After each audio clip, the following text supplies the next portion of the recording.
ক্ষমতায় গেলে 20,000 কিলোমিটার খাল খনন করবে বিএনপি, এমন ঘোষণা দিলেন দলটির চেয়ারম্যান তারেক রহমান। রাতে রাজধানীর বনানী চেয়ারম্যান বাড়ি মাঠে বেগম খালেদা জিয়ার রুহের মাগফিরাত কামনায় আয়োজিত এক দোয়া মাহফিলে তিনি এই ঘোষণা দেন।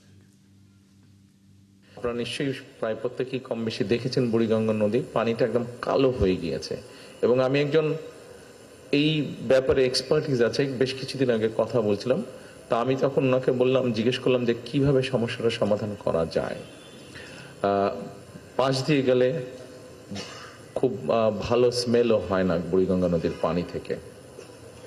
তো ভদ্রলোক তখন আমাকে বললেন যে অ্যাটলিস্ট টেকনোলজি আছে, কিন্তু অ্যাটলিস্ট 2 মিটার করে নদীর রিভার বেডের মাটি 2 মিটার করে সরিয়ে ফেলতে হবে। 2 মিটার মানে প্রায় 6 feet. It is possible, very costly, but it is possible.